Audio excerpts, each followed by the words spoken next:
So you guys know we're out here, beautiful nature. I'm with my man, Elliott Hulse. It's an honor, sir. My pleasure. I do appreciate it.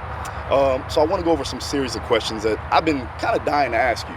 You know, I've been watching your videos. I am a follower of what you do. And honestly, what I really want to focus on is we both have similar paths. You know, how did you get started in the strength game? And also, what made you pursue to try to be the strongest version of yourself? Strength game started when I was a kid. I came out strong. Seriously. My parents are from Belize. My parents grew up on natural diets, climbing trees, swimming, and, you know, doing things in nature. When my parents came to America, my uncle, my mother's brother, lived with me. So not only did I have strong genetics, I have to just all praise to the Lord for that blessing, the grace. I didn't ask for it, but I came out with good genetics. I had strong parents. But my uncle, when he came to the U.S., he was getting picked on a lot, and he was like in high school, and so he started Northern Shaolin Kung Fu. He started martial arts. Gotcha. And so here I was, a kid, and my uncle basically like took me under his wing and was teaching me how to exercise, how to, you know, push-ups, sit-ups. I'm 4 years old. Climbing rope, hitting heavy bags. Later on, he became a bodybuilder. He took me under his wing again when I was 14. I went from 4 to 14. 4 years old, he started teaching me bodyweight exercise. At 14, put a barbell in my hand. That was it. My fate was sealed. I knew from that moment on that I was going to spend my life growing stronger and empowering others. That's it. You know, I think that a lot of times is that when you have that father figure, right? Somebody that's a male figure in your life, it helps you understand your path in a way. It starts you out on a journey, right? I have a lot of young kids that watch me, a lot of young fighters. What do you think it takes to understand how to be a true warrior? And also, when do you think it's time to transition into your king state? Look, every young man, once that testosterone hits, becomes a warrior. You call that the red stage because you're hot. You want to fight, you want to fuck. Right? So it's not that you're not a warrior. That testosterone makes you a warrior. It's just not the warrior in its fullness. You're not your warrior in full maturity. And a part of the reason why our ancestors understood that young men, number one, needed a place to express their aggression was because that needed to be honored and needed to be exercised. Otherwise, it's going to show up. It's going to show up regardless, but it'll show up in pathological ways. Gangs and, you know, and many of the things that we get into as young men, violence and drugs and sex even, you know, it's ungrounded. So the older warriors, the kings, the grown men, the elders understood that, hey, we got a ball of energy right here, red hot warrior. We need to channel that energy and temper that. I don't even say the word temper because that's not appropriate. We don't want to squash the aggression in a young man. We want to direct it. When you talked about fathers and the importance of having a father, that's what it is. The word father comes from the word pattern. You know, we say paternity. That's P-A-T, paternity, father, pattern. It's the same. We pattern ourselves. Men need some pattern to pattern themselves after. That's why in the Bible it'll say, "Who's your father?" You know, that's the first thing you want to know when they meet a young man. It's like, who's your father? Because who's your pattern? Who are you going to pattern yourself after? And the older men, regardless of father, grandfather, uncles, men within the tribe, understood that, okay, it's time to take this raw dog ball of energy and give him a pattern. And a part of giving him that pattern is giving him meaning in his life. So why are you here? Because if you don't have meaning in your life, you're going to use that energy in a destructive way, either self-destructive or externally destructive to your society. So there would be a humbling period. Cool you off a little bit, put you in your place, and then in which they would call initiation, rites of passage. And then you'd be reintroduced into the society now in a more grounded, resourceful way as a warrior. Now, we're both fathers. Do you feel that I have a son, and I'm putting him through a bunch of different physical tasks, right? He's doing gymnastics. He wrestles with me. He's going to start jiu-jitsu. He's going to be doing all these things to develop himself as a man and to be a better overall mover, to be balanced in society. Do you think that that's missing today in a male society? Is that we are not driving that into our sons and our kids to be a better person? Physical activity, movement. Yes. 100%. I read recently, I don't remember where, but it stuck in my mind and I kept thinking about it, that the value of women is wisdom. Yes. And I had some time to think about that, and I have some ideas on that. But the value in men is right action. Right action. So the difference between wisdom, which is more existential, and right action is that right action is practical action. It's being able to do something. Sure. And so what do we do through our body? Yes. We live in a world where we're taught how to do more existentially. We sit down and we think and we regurgitate and we speak, and it's all ideological, it's all conceptual. Yeah. When you're reading words, they're just symbols on a page. That's not right action. Right action is, okay, here's how you create this sword. Here's how you make these arrows. Here's how you move this way, hunt this animal, climb this tree, do this thing. So absolutely 100%, it's more important for men. Not to say that it's not important for women. I have 3 daughters. Very important for women. But more important for men, because once again, if we're not given a place to direct our doing capacity, it turns pathological, or like they did with me, they give you medication and say, sit down, kid. Yep. And that's a big thing today, is medications being pumped to all our kids.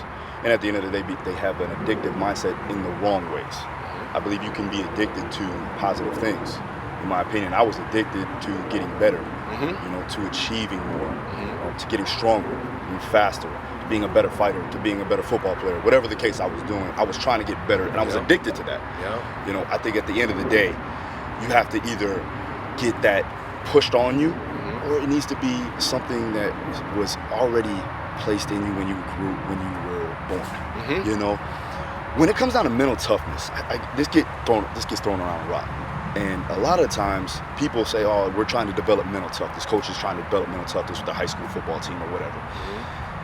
In my opinion, I don't believe that somebody can actually gain mental toughness. I believe that the mentally tough will withstand those hardships. I believe it's something you're born with. What do you think? I'm right there with you. I feel a lot of what you're saying. All I would add is that mental toughness is not a gaining, it's a stripping away. Okay. It's a matter of taking more things away. Gotcha. So we live in a world of consumption where we grow soft because of the massive amounts of food we're consuming, the entertainment we're consuming. We're constantly fucking consuming, which makes you soft. When you talk about the concept of mental toughness is the ability to do without. Gotcha. When you talk about being tough in the things that you do, it's because I'm going to do without the comfort of not doing this next set. I'm going to do without the comfort of eating this food right now. I'm going to do without the comfort of having safety and security and stability. I'm going to use my courage. Sure. So it's more a matter of what you can do without or you can take away from people in order to reveal the toughness, because it's already there. Yeah. I feel like you can consistently challenge yourself through those types of actions. Like right now, I haven't eaten yet. We're fasting, right?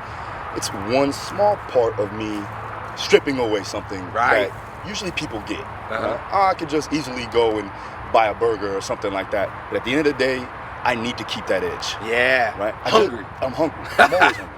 But I got to make sure that I'm constantly stimulating that process. I always say, even though I'm a coach now, I'm still an athlete. I still compete. Right? I have to.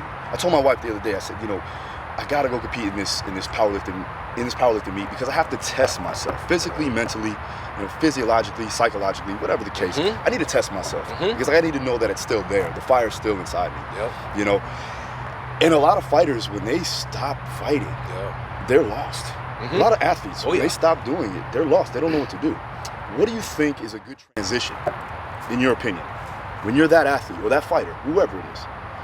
and now you have to suddenly stop. What do you think is the best transition to get into? What do you think will constantly stimulate that void that you're missing now that you're not an athlete? What do you think? It goes right back to what men need from the beginning, which is a pattern. Yes. It's easy to do anything when we got a pattern. When you're an athlete, training is easy because you're patterning yourself towards an achievement. Yeah. When you're in business, you're patterning yourself towards an achievement. Mm-hmm. Whenever we're moving towards something and we have a plan to get there, it's a pattern, right? Like when we talked about making the YouTube videos before. Mm-hmm. It was easy for me to become successful at that time because I had a pattern. It was like every Tuesday, Thursday, bang out these videos, bang out these videos. The minute that pattern stops, the pattern that gave you meaning is the minute we become lost. And I've been lost after I stopped playing football, college football. I was lost. When I stopped, and when I stopped making YouTube videos, I was lost. Two examples that people could relate to. You know, it was sports. I was lost. I came depressed for a while when I stopped playing football. I went through a little weird transition there. And the same thing happened when in my business. I had busted my face building my business just like I did when I was an athlete. Yeah. And when I got to the point where God asked me to cease that pattern because he had a greater pattern for me, and I stopped making YouTube videos, I was swimming in a sea of confusion for quite a few years. Yeah. And so when we stop one thing, it is helpful to then fill that void with something else. Otherwise, it will be filled. It will be filled with drugs. It will be filled with addiction. It will be filled with depression. Yeah. That void will always be filled. If we're looking for a pattern that will be eternal, no matter what it is we choose to do, if we consistently pattern ourselves towards the Lord, the eternal Father, the Father above, that's why they call God the Father, pattern. If we look to that and fill ourselves with God, then we're never lost. Because you can always turn to that pattern. And look, we're in nature. You want to know the pattern? Ralph Waldo Emerson once said, you want to know the mind of nature? It's patience. And so one of the patterns that God shows us through nature is like, look, these trees took decades, maybe 100 years to grow. Yeah. And so you'll always find lessons, life lessons in studying nature and God. Yeah, I think the problem with young adults in general nowadays, and I hate to say that because I'm trying to age myself right now. But what I see is a lot of these kids they're not patient. They're not patient. They're not consistent. They want things now, and I get it. You're hungry. You wanna make it happen, you know. But at the end of the day, there has to be consistent grinding every day at the same pattern, so that at the end of it all, it's that much more worth it.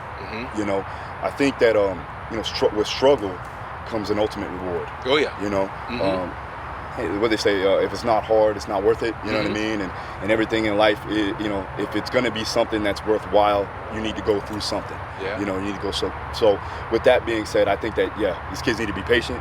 I need to still be patient. I'm patient in some ways. Don't get me wrong. But there's some things I'm like, man, I wish I could have it right now. But I have to center myself. I have to ground myself. Right. And I have to make sure that I'm consistent in my approach. And I have a systematic strategy to everything that I do. Yeah. For these young coaches now, watching and on that listens to my podcast, is there some advice you could give them when it comes down to trying to be successful in this strength and conditioning industry? What advice would you give them? You can give them one, you can give them two things. You could just talk about what we just talked about. But what do you think would be the most efficient way of telling them to understand how to be successful in this industry? Well, one of the things that we talked about before is being a king. Yeah. And I like to say coaches are kings. Yes. And one of the things about kings is that, and what our ancestors understood about the sacred king, is that the kingdom flows out from the king. It's not where the king is that order ensues. It's not that the king makes order. A lot of people think the king orders things around. It's where the king is, order shall be. But the only way that order shall be wherever there's a king is if the king gets his own life in order. The king got to be in order first. True. When I say coaches are kings, you're not a coach if you're not living the thing. You got to be about it. Whether you're still competing, or whether you're challenging yourself with other aspects of being the strongest version of yourself, so that you can be that stable stance and position of order, that center of order for your clients, for your gym, for the people that will surround you and be attracted to you, to then feed off of. Yeah, it's funny because, you know, my kids now, they see how much work I put in. They see me coming home late, leaving early, you know, and putting in constant effort and work. And that transcends over to them, to putting in work in their schoolwork, to doing things that they need to do to get better. Now, we can talk about schooling another time, but at the end of the day, just effort. Right. Effort is the key. And that's the only thing you can truly control is effort, in my opinion, right? With my fighters, they know that I fought before. They know I've been in their shoes. So that level of respect and buy-in and trust is there because I can communicate with them on that level because I've been there. Now that I'm constantly still competing, I talked to one of my higher level guys. His name's Edson Barboza. He's like a top 5 lightweight in the UFC. He told me the other day when he see me compete and he see me win and do well, he's like, that gave me the motivation to keep working hard to now it's my turn. I gotta win now. And he has a big fight coming up, which at that level, for him to tell me that just fueled my fire. Hell yeah. You know what I'm saying? So I want to do this as much as I possibly can, not only for myself, but for the others that depend upon me as a king. You're the pattern. True. So let's talk about this book real quick. King, right? How is important, in my opinion, I want to get this out to the people. How is it important for young males, any males, females, whatever? How is it important for these individuals to actually read and digest this book? In my opinion, it's helped many people. What do you think? What was the reason why you wrote it? I wrote it because I was trying to find out who I am. Everything that I do, and we're talking about this now as a coach, everything that I teach, everything that I speak about came because I want to know about me first. I want to be strongest me first. I want to be lined up first so that all could, outflow from there. So King, I had been making YouTube videos before I created King, for 5-6 years, and I had been always preaching this 4-layer approach, quadrated approach. I didn't know anything about the axis mundi, which is basically the cross that Jesus was on, but also too, it's the center point of the world. And I didn't know anything about Carl Jung and what he called the quadrated psyche, which is that there are 4 parts to the 4 essential categories to the psyche of a man, of a human being. And I was so fascinated to discover that though I had been speaking about the 4 layers of strength, physical strength, physiological strength, energetic strength, like mastery strength, that they all lined up perfectly with what Robert Moore later labeled as the 4 archetypes as related to the quadrated psyche. So he was a neo-Jungian. So according to Carl Jung, you got the thinking, feeling, being, doing aspects of what makes a human being. Notice we say being because being is associated with king. That's number 1. Human being. That's really what we're not really here to do, to think, or to feel. We're here to do, be. But it's very masculine to do. So when I started exploring this concept of 4, which, by the way, I'm the oldest of 4 children. I have 4 children. I'm born in the 4th month. I could go on and on and on about how that number 4 is like my spiritual number. It's so many places in my life that 4 shows up, that quadration shows up, that axis mundi shows up. That's interesting. So when I decided to create the book King, all I did was take those 4 layers of strength and show how they weren't just physical things, but they were also metaphysical things by showing how each one of them line up with King, the king aspect, warrior aspect, magician and lover aspect of the human psyche, of the masculine psyche. Man, with that being said, you've actually driven me to actually read and digest that book. And also Robert Moore stuff too. With the archetypes, we use that when we're coaching. Oh yeah. I use archetypes with every fighter that I have because everybody's different. Everybody's different. And you have to reframe the right ways to these certain individuals. Yep. Otherwise, they're not going to buy in and trust what you're doing. It's funny because, like, with me, I feel I'm a leader in every stretch of the imagination with everything in my life. I'm a coach, I'm a father, you know, I have interns, I have assistants that all look to me, and it's been like that since I was 19 years old. So I've always had that ability. I think I was in a warrior state, though, all through my 20s. So I was like, let's go, grind, get up 3 a.m., don't go to sleep till 1 p.m. or 1 a.m., do it again. And now I'm centering myself a little bit more, especially with my wife. I'm trying to like make sure that I almost disconnect, maybe dissociate from like the warrior mentality. What you're doing, yeah, so that you could be. Yeah, you know. And it's honestly helped our relationship. Yeah. Me and my wife are as solid as can be. She's just like me in a way, you know. So I mean, say opposites attract in a way, but I do believe that you need to have, I call her my shield maiden. You know, she's there for me at the same time I'm there for her. Yeah.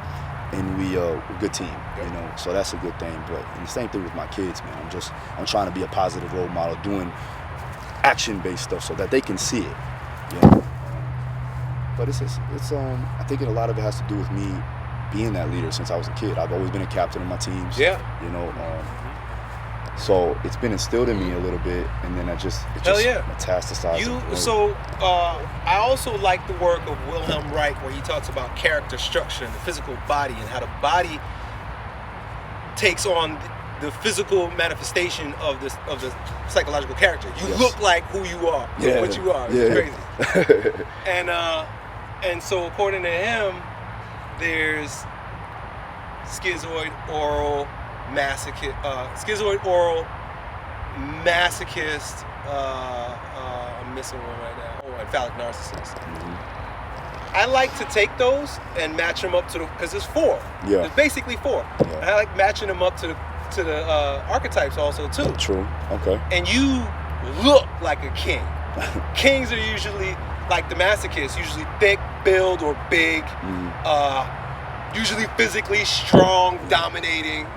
So you know, you have no choice. Yeah, no, I really don't. It's came funny. out that way. And listen, I try in some ways, because when I'm walking down the street, or if I'm with my daughter at a soccer game, and the other parents are there, I give them a smile, because at the end of the day, you know, we don't want them to have I don't care what they think at some points, but I mean, it's for my daughter, and I'm trying to be as as social as possible in a way, and be as you know, so I'm not scaring people in a way. Yeah. But it's something, man. You know. I spent a lot of time trying to scare people too.